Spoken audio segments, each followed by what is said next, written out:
মধ্যপ্রাচ্যে ইরান ও মার্কিন ইসরায়েলি জোটের চলমান যুদ্ধ প্রতিনিয়ত নতুন নতুন মোড় নিচ্ছে। দুই পক্ষের তুমুল লড়াইয়ের কারণে যুদ্ধের পাল্লা কোন পক্ষের দিকে ভারী তা এখনও স্পষ্ট করে বলা যাচ্ছে না। তাই যুদ্ধে বারবার কৌশলগত পরিবর্তন আনতে বাধ্য হচ্ছে যুক্তরাষ্ট্র।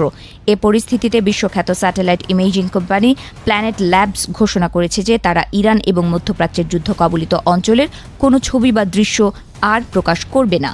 মার্কিন প্রেসিডেন্ট ডোনাল্ড ট্রাম্প প্রশাসনের অনুরোধ রক্ষা করতেই অনির্দিষ্টকালের জন্য এই সিদ্ধান্ত নিয়েছে তারা। শনিবার গ্রাহকদের কাছে পাঠানো একটি ইমেইলে প্রতিষ্ঠানটি জানায়, মার্কিন সরকার তাদের ইমেজিং প্রোভাইডারদের ওপর এই বিধিনিষেধ আরোপ করতে বলেছে। এর আগে গত মার্চে মধ্যপ্রাচ্যের ছবি সরবরাহে 14 দিন দেরি করেছিল প্ল্যানেট ল্যাবস। প্রতিষ্ঠানটির দাবি, ইরান যাতে এই স্যাটেলাইট ছবি ব্যবহার করে যুক্তরাষ্ট্র বা তার মিত্রদের ওপর হামলা চালাতে না পারে, সেজন্যই এই পদক্ষেপ। এখন নতুন সিদ্ধান্ত অনুযায়ী গত 9 মার্চ থেকে শুরু করে যুদ্ধের শেষ না হওয়া পর্যন্ত কোনো ছবি সাধারণের জন্য উন্মুক্ত করা হবে না। নাসার সাবেক বিজ্ঞানীদের দ্বারা প্রতিষ্ঠিত এই কোম্পানিটি এখন থেকে নিয়ন্ত্রিত বন্টন ব্যবস্থা চালু করবে, অর্থাৎ কেবল জরুরি এবং জনস্বার্থ সংশ্লিষ্ট বিশেষ ক্ষেত্রেই যাচাই বাছাই করে ছবি প্রকাশ করা হবে। ক্যালিফোর্নিয়া ভিত্তিক এই প্রতিষ্ঠানটি জানিয়েছে, বর্তমানের এই যুদ্ধ পরিস্থিতিতে সব পক্ষের নিরাপত্তা বজায় রাখতে তারা এই কঠোর সিদ্ধান্ত নিয়েছে। স্যাটেলাইট প্রযুক্তি মূলত লক্ষ্যবস্তু শনাক্তকরণ, ক্ষেপণাস্ত্র ট্র্যাকিং এবং যোগাযোগের জন্য ব্যবহৃত হয়।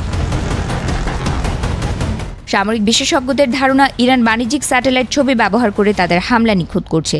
যদিও সাংবাদিক এবং গবেষকরা এই ছবিগুলোর উপর নির্ভর করেন, কিন্তু বর্তমান যুদ্ধকালীন পরিস্থিতিতে নিরাপত্তার স্বার্থে এই ছবি বন্ধের সিদ্ধান্ত নিয়েছে বিশ্বখ্যাত satellite imaging company planet labs.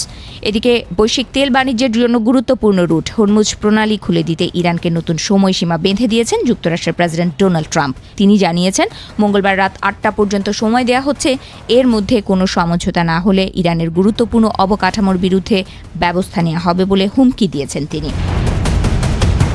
যুক্তরাষ্ট্রকে আলটিমেটাম ও হুমকির ভাষা পরিত্যাগ করে আলোচনার পথে ফেরার আহ্বান জানিয়েছে রাশিয়া। ইরানের পররাষ্ট্রমন্ত্রী আব্বাস আরাকচির সঙ্গে টেলিফোন আলাপে এই মন্তব্য করেন দেশটির পররাষ্ট্রমন্ত্রী সার্গেই ল্যাভরভ।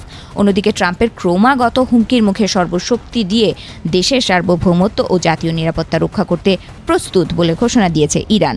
দেশটির পররাষ্ট্র মন্ত্রণালয়ের মুখপাত্র ইসমাইল বাগেই বলেছেন, ইরানি জনগণ নিজেদের স্বাধীনতা ও আত্মনিয়ন্ত্রণের অধিকার রক্ষায় দৃঢ় প্রতিজ্ঞ এবং সব ধরনের শক্তি প্রয়োগ করে শত্রুর বিরুদ্ধে প্রতিরোধ গড়ে তুলতে প্রস্তুত। বিশেষজ্ঞরা বলছেন, যুদ্ধের 1 মাস পেরিয়ে গেলেও পরিস্থিতি ক্রমেই আরও জটিল দিকে যাচ্ছে। যুদ্ধ আরও দীর্ঘায়িত হলে গোটা মধ্যপ্রাচ্যে পূর্ণ মাত্রার সংঘাত ছড়িয়ে পড়তে পারে বলে আশঙ্কা করা হচ্ছে।